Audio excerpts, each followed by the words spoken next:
Super Wrestling. For life. From UK All Stars Wrestling to Kingdom of Saudi Arabia for the very first time.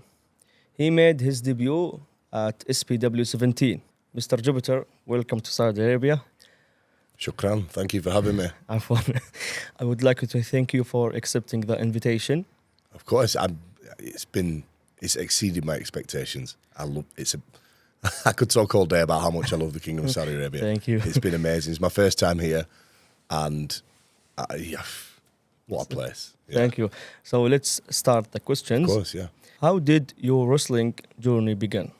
It's a good question. So I was never wrestling was never my thing. When in the 90s, for a little short time, when I had a neighbour who had Sky TV, so we could watch at their house on a Friday night. We could see American Stone Cold Steve Austin and all that sort of stuff. So maybe 98, 99. Yeah. So I watched it for a little bit, but not for long. But I did enjoy it when it was on. I really loved it. I thought Stone Cold Steve Austin stuff was great. But for the most part, wrestling was never Your main plan? No, never. No. I kind of typical Lancashire kid. So Lancashire's where I'm from in what's the north of England. I just normal lad. I played football with my friends. Wrestling was never really part of the big plan. I did jiu-jitsu and I was in the military as a young man. I left the forces when I was in my early 20s, and then I just settled down. I had a normal life. I had different jobs, different hobbies. I played rugby for a little while. I had to go Muay Thai for a little while, but it wasn't my thing. I'm not flexible enough. My feet didn't like it. But yeah, just I did a little bit of boxing as a young man as well. But professional wrestling was something that I never saw myself doing. And then when the COVID pandemic happened, all the barbershops were closed, and so my hair grew long. Okay. Which is the most bizarre route into wrestling I think I've ever heard. So yeah, I grew long hair, and I always went to the gym. I've always gone to the gym. Oh, done the that's gym good. for 25 years. Oh, wow, nice. So my body was always okay. And then with the hair, people just started commenting because I'm tall as well. People would comment, "You look like a wrestler," and then I was. In the place I worked at the time, one of the people who came in had been a wrestler in the old days, and they mentioned it to me. So I thought about it, but I just thought that's not a real job. You can't, real people don't do that. And then the more I thought about it, I thought about some of the superstars, like Stone Cold Steve Austin and The Rock, and I thought, actually, those guys aren't any bigger than me. So, because I always thought wrestlers had to be giants. Yeah. And it really never occurred to me that I was, as big or bigger than some of those guys. And I was at a place in my life where I'd begun to realize that I was capable of more, and that all things are possible with inshallah, with God. And so I was willing to consider the possibility of trying wrestling. And I did. I ended up finding a training school. Things didn't necessarily work out very well there, but I ended up meeting Marty Jones, and I went to train with him. And Marty was, do you know Marty? You must know of Marty Jones. He's a wrestling icon, worldwide, certainly British wrestling. I think in the 80s at one stage, he was probably widely considered the best in the world. And Marty helped me get into the job with some other companies, and helped me get to understand how it's supposed to be in the ring. He didn't just teach me moves, because the training schools that you go to, people just want to learn all these cool moves or whatever. And Marty didn't do that. He kind of taught me it's more about working. And, and then ultimately I was doing a show up in the northeast of England, and I met a couple of guys on it. One was a guy called Vito Peru, who is Finnish. He's from Finland. Oh. Another was Wild Man Billy Bronco. He's the cowboy, we call him, and he's currently in Japan actually at the moment with Kyushu. And another guy that was there was Mickey Limerick, I'll get to Mickey at some point, I'm sure, in this podcast. There was also Daz Black was also there, who I was talking to somebody about last night. Yeah. So there's these. I'd never been in a place like this before, where these guys, I'd never met these guys or even heard of them, but they were like really good professional wrestlers. They looked good, they could work, and it was a totally new experience. I was like, wow, this is what professional wrestling is supposed to be like. And I got on quite well with them as well. And Mickey ended up putting me, recommending me to another promoter. From there, I ended up working for All Star Wrestling, which is the longest running promotion in British wrestling history, the oldest in Europe, certainly the oldest in Britain, and one of the oldest in the world. We've got a prestige, and for me, it's a big privilege to work for them. So that was how I ended up getting into wrestling. I was very, very fortunate to have met the best people early on, before I really understood the job. And so they've taught me, or are teaching me how to be a real wrestler and not just a cosplay wrestler, What a great start. Yeah, I've been very fortunate. Alhamdulillah. Alhamdulillah.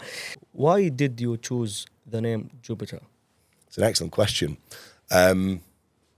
So, because of the way I look, people suggested that I should have some sort of Viking type theme. Thor was a common one, because of my apparent resemblance to Chris Hemsworth, which I think begins and ends with my hair personally. And I think we're both tall as well. But I don't think I look anything like him personally. But some people do, and that's their opinion. He does. He said it in the car on the way here. So people were saying, what about something like Thor? Well, Thor was in Norse mythology, he was the god of thunder.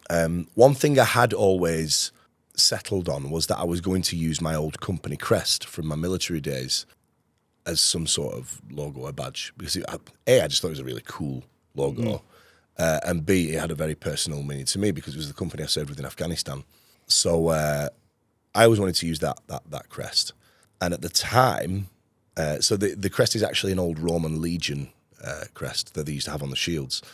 And it was all kind of, I don't know if you understand this word in English, serendipitous. It means when you know the word? Yeah. When things kind of work out organically to a good conclusion. So that might be a poor definition. I'm sorry if it is. So the crest was actually called Jupiter's Thunderbolt. And Jupiter was the Roman pagan god of thunder, much like Zeus in Greek mythology. And so there was this thunder connection with the Thor and the Jupiter, and then the connection to my company crest from my military days. And I thought, Jupiter kind of sounds cool. It's the big planet. It's, I just thought, I like it. It just seemed to fit. So I went with that, with Jupiter. I agree with that. It's look like you. So that's a great idea, and I like it. Who inspired you the most in wrestling? Well, as a young boy, so I didn't watch wrestling as a very young boy, but Hulk Hogan was like he was a superhero. A real life superhero. It wasn't like Superman where he flies around on TV. Hulk Hogan was real, And so when I was a very young boy, Hulk Hogan was somebody that I really, really looked up to, even though I'd never watched his wrestling matches because we didn't have access to American wrestling on TV.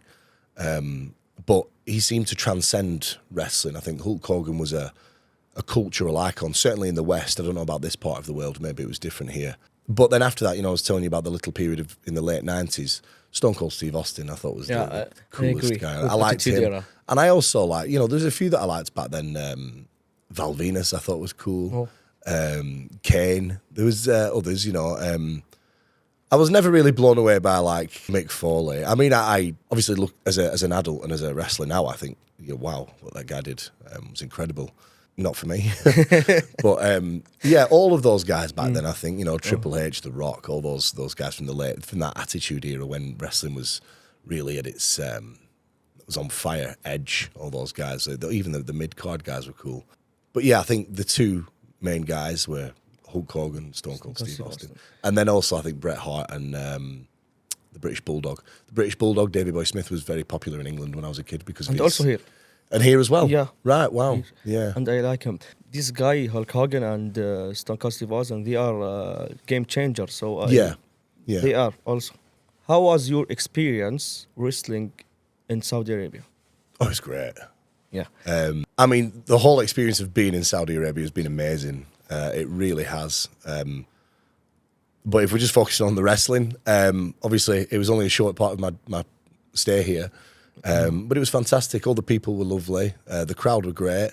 The guy I worked was very, he was very safe and very eager. We had no problems. Everything went well. Oh, that's good. Yeah, fantastic. And We're everyone all the was same. very respectful. Well, the best. Sometimes I think the best I could hope for is that nothing goes wrong. Yeah, I was really happy with everything. The show, I thought the venue was amazing as well. I think Saudi Pro Wrestling is going to grow and be amazing. I'm really proud to be a part of it at this stage. Yeah, really good. We can grow together. I hope so. Inshallah. Inshallah. What surprised you the most about Saudi Arabia fans? The fans. Ana Malik. And Al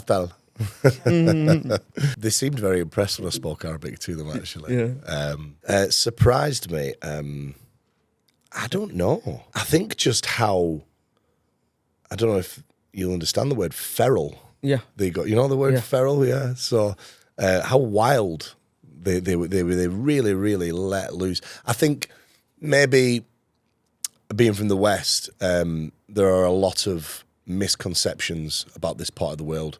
I'm very fortunate, alhamdulillah, to have been to this part of the world before. Not Saudi Arabia, but I've travelled. I've been to Iraq and Kuwait and Afghanistan and all these places.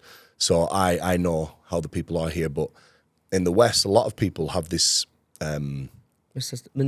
mistaken idea, that people in Saudi Arabia are extremely conservative and just what I saw in the wrestling fans, they were just wild, so excited, shouting, screaming, and at one point I was trying to get them to be quiet because they were making too much noise, and I couldn't. They wouldn't stop. It was great, but it surprised me. I think just how into it they got, how passionate they were. Yeah, I wouldn't say there was any surprises about them really. In fairness, just what I noticed about them was just how passionate they were. But that was wonderful, great. Maybe more passion than I see in England sometimes.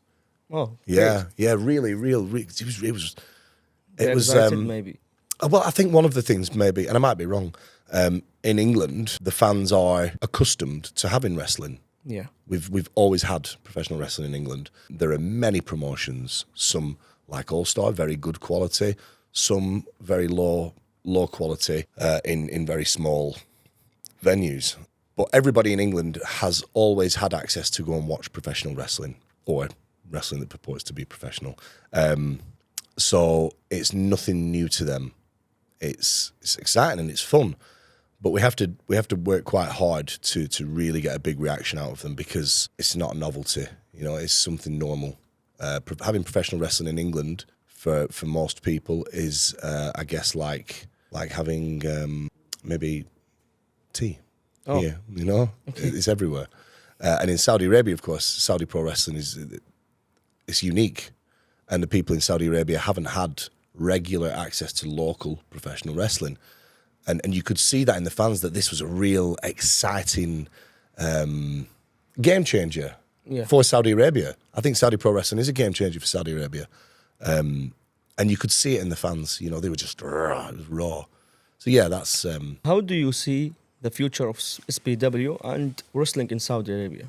Well, as I just said, I think that was kind of... I think it's going to grow. Yeah. Definitely. I think... Because obviously the other thing is the roster of guys that you've got, they're going to get better. They're going to get better and better. And one of the interesting things I did notice about Saudi Pro Wrestling is everybody's young. Because everybody's young, they're going to forge their own path. They've not got older people. Sometimes that might be a disadvantage as well, because, it's good to have the older people who know what works and what doesn't. We're very lucky at All Star. We've got people who've been in the business a very long time to say, you know, that's not very good. You don't need to do that, or this is the way to do things. We've got experience. And so I guess Saudi Pro Wrestling maybe lacks experience in the business of professional wrestling. And I think that will be one challenge that Saudi Pro Wrestling will face. But they're bringing people in from abroad. They'll bring in experienced people who can help guide the company. I think the youth is also an advantage because there's longevity in it. There's legs. It can last a long time. And the guys who are in now, they're just going to get better and better and better, especially as you keep bringing in imports to help bring the guys along. And I think there will be a day when I look back and I see Saudi Pro Wrestling and I say to people, I was there once.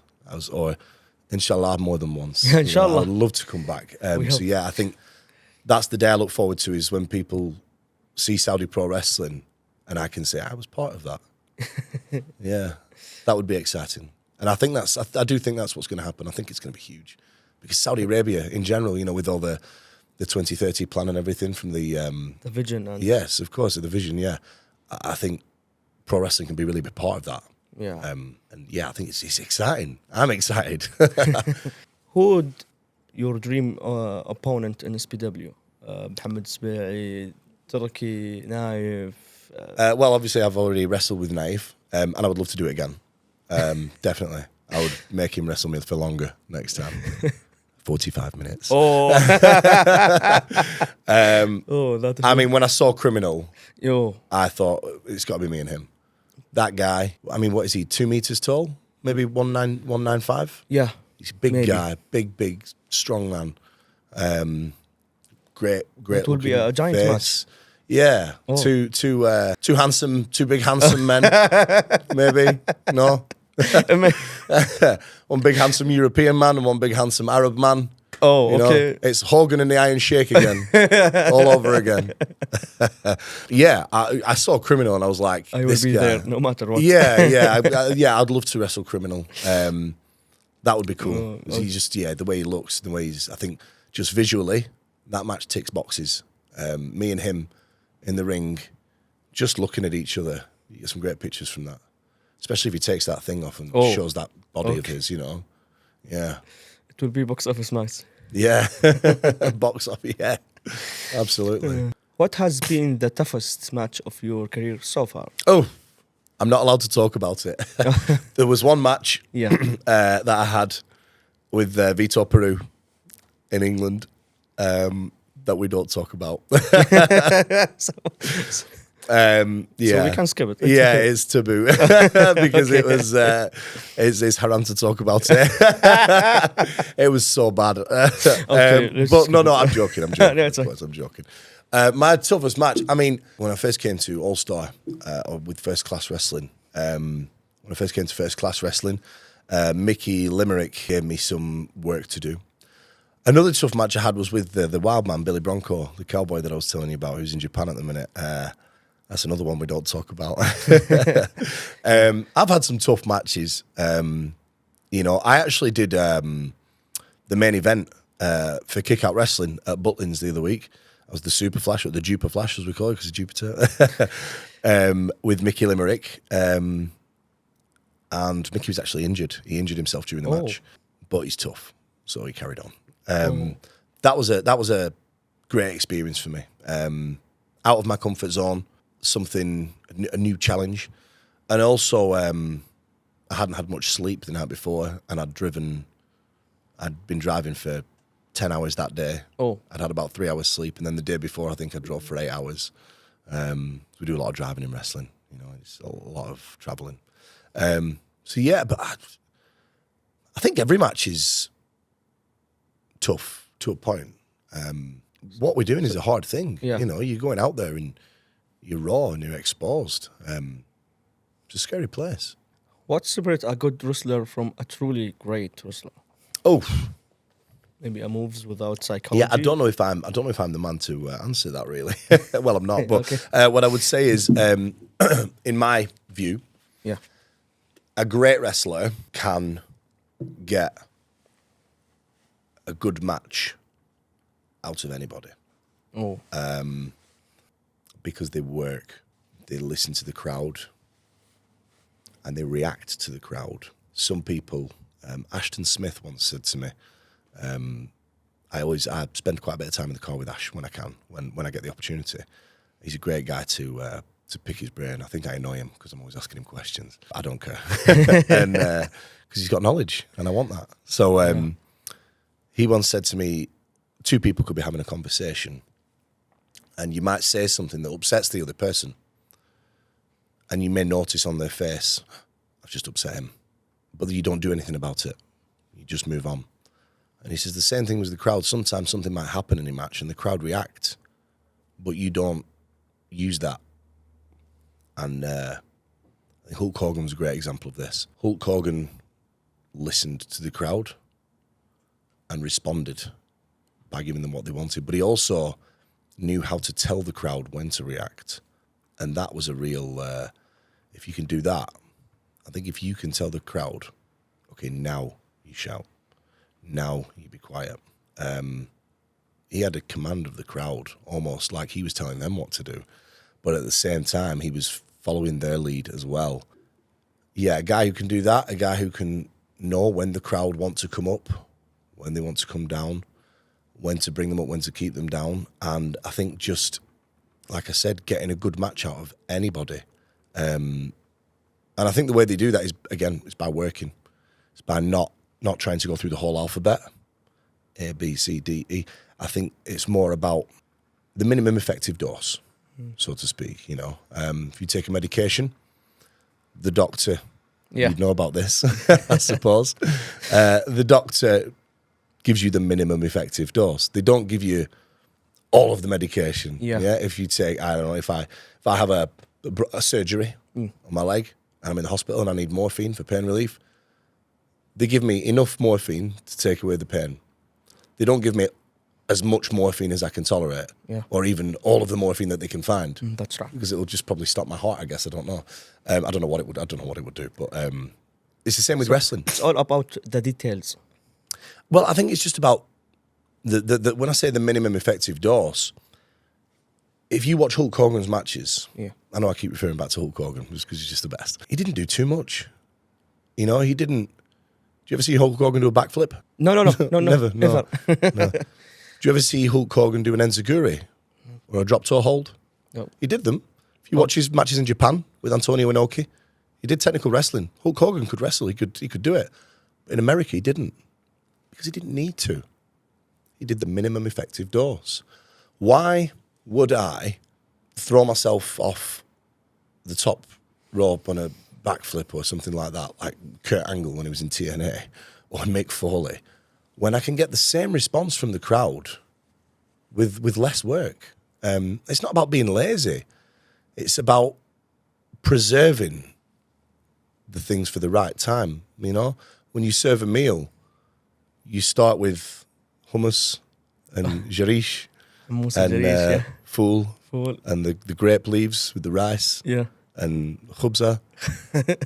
And then you bring out the kabsa and everything else afterwards, you know, because you're saving, you know. Why don't you just, as soon as your guest walks in, just big pile of kabsa straight away?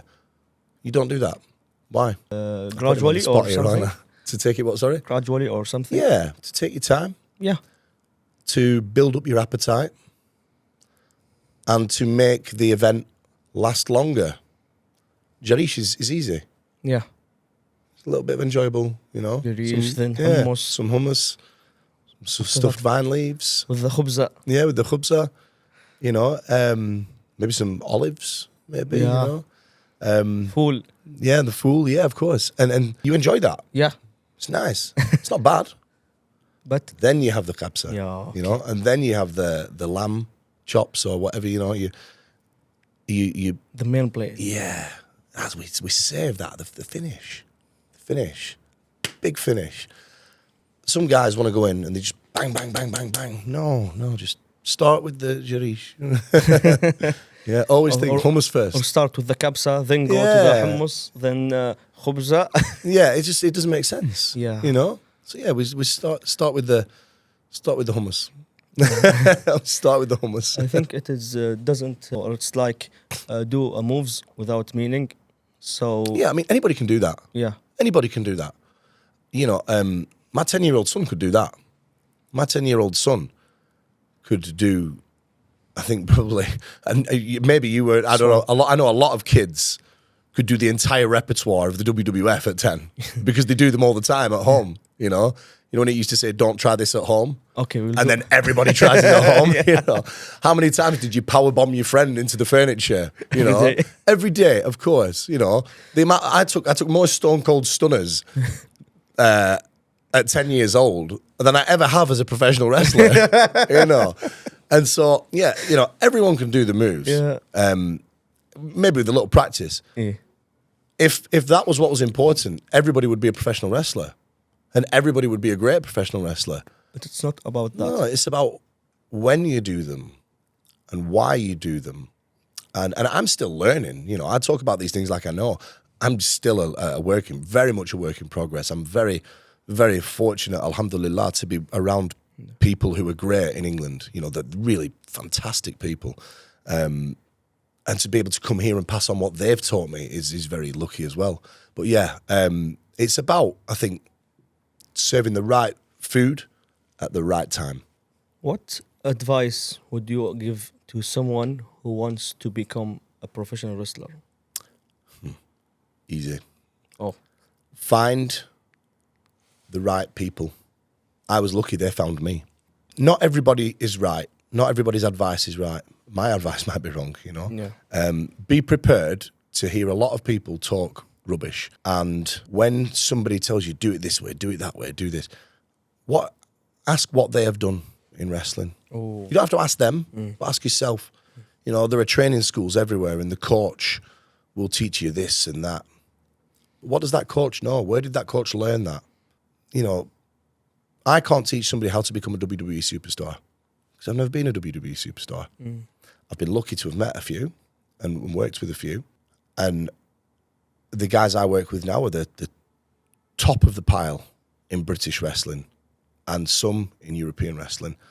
What they teach me, I listen and I learn. Some people will try and tell you things because they think that that's the way to do it, but they don't have a clue because they haven't done anything. And also, sometimes people teach because they like the sound of their own voice and they just want to make themselves look, you know, I know everything. I'm the superstar wrestler. I can teach you. I can make you great. That's always happened. And I couldn't do that because I'm not a superstar. You know, I'm very lucky, alhamdulillah, to be in the position that I am. You know, I can only teach people what I've been taught, and that will only take them as far as it's got me because I can't teach anyone to do what I don't know. You know, but my advice would be, just be selective about whose advice you follow, and find the right people. So that's the objective, or find the right people to help you grow, and be selective about whose advice you follow. Yeah, okay. Listen to everybody, Yeah, but not everything has to stay with you. You know, learn to discern good from bad. yeah, got it. Yeah. What's the true meaning of being a professional wrestler to you? The true meaning of being a professional wrestler, at the show, there is going to be a child in the crowd, and that child might remember you for the rest of their life. Everybody who went to a wrestling show as a kid remembers a wrestler from that show. Might only remember one, but they'll remember. Be that. Be that, and also understand, I think, the privilege that is to be part of a child and then subsequently an adult's core lifetime memory. You know, I could high-five a child in the crowd, and they might remember that for the rest of their life. One day they'll be 75 years old, inshallah, and they'll be sat in the house, and they'll remember when they were a child and that wrestler touched them, and that might be me. Long after I'm dead, you know? Oh.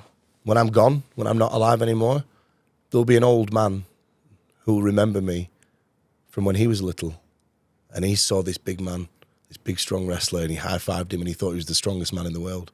Wow. And I think that's the true meaning of being a professional wrestler, is that you have the honor and the privilege of being part of a child's lifelong memories, you know. So will career will be alive forever?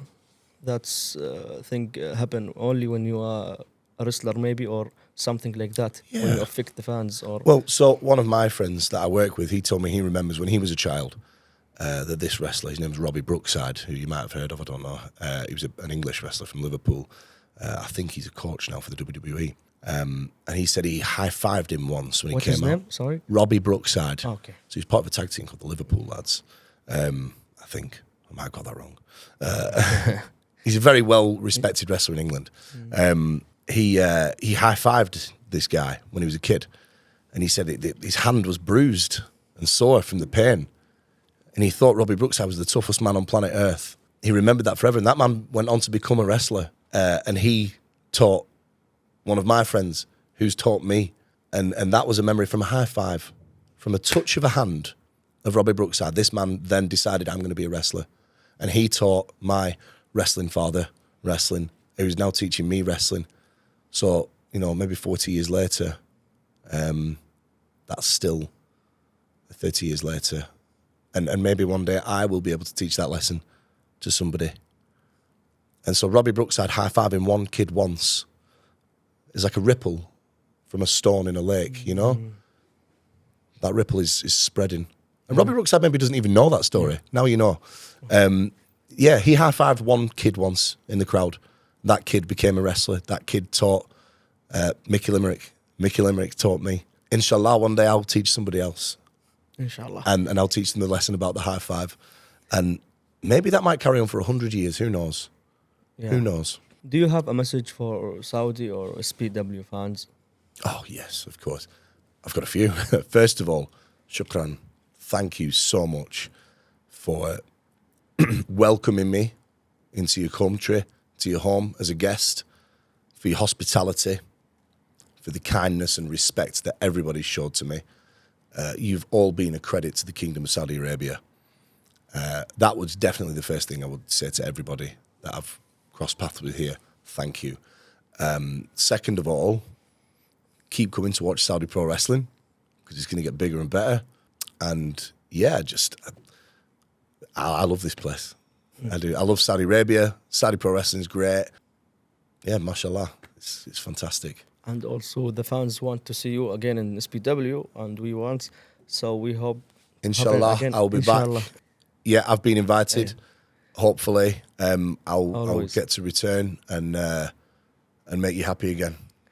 Thank you for coming. You are always welcome, and we hope to see you soon. Shukran. Thank you. Inshallah, in Saudi or in SPW. Inshallah. Inshallah. I'll be there.